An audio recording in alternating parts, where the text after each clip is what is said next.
Hello friends, તમારા બધાનું સ્વાગત છે મારી ચેનલમાં। આજે હું તમને બતાવીશ કે ગાજરનો તીખો સંભારો કેવી રીતે બનાવવો। આ સંભારાને તમે ભાખરી, રોટલી, પરોઠા કોઈ પણ સાથે સર્વ કરી શકો છો। તેને બનાવવા માટે અહીંયા મેં 4 ગાજર લીધા છે। તમે અહીંયા જે એકદમ લાલ ગાજર આવે છે તે પણ લઈ શકો છો। મેં નોર્મલી ગાજર આવે છે તે જ લીધા છે। હવે આપણે તેની છાલ કાઢી નાખવાની છે।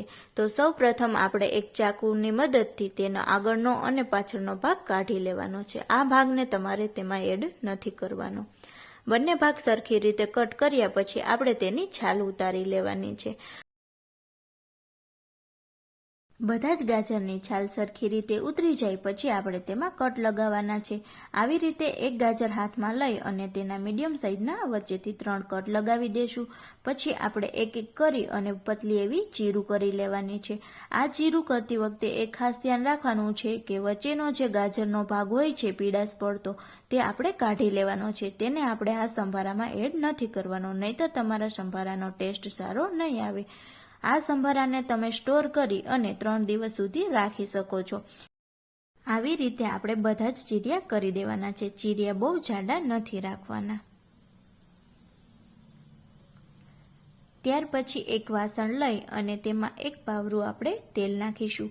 ગાજર બનાવવામાં વધારે તેલનો ઉપયોગ નથી થતો, એટલે આપણે ઓછું જ તેલ એડ કરવાનું છે।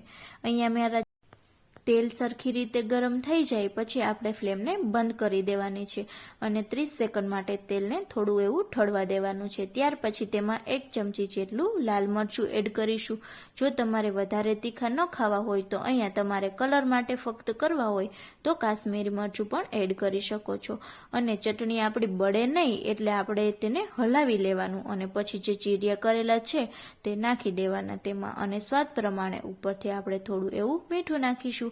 તો છે ને સાવ સહેલા બનાવવા। આવી રીતે આપણે તેને મિક્સ કરી લેવાના। અને જો તમારે લસણિયા ગાજર બનાવવા હોય તો તમારે મગફળીનું તેલ એડ કરી અને લસણવાળી ચટણી નાખી અને હાથેથી જ તેને મિક્સ કરી લેવાના। તેને આપણે કૂક કરવાના નથી।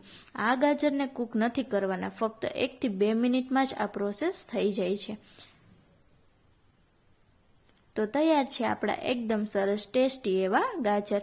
ઉપરથી આપણે તેમાં લીંબુના 2 થી 3 ટીપા નાખી દેશું, જેથી કરીને એને 3 થી 4 દિવસ માટે સ્ટોર કરી તો પણ તે બગડે નહીં। અને આને તમે પરાઠા, રોટલી, થેપલા કોઈ પણ વસ્તુ સાથે ખાઈ શકો છો।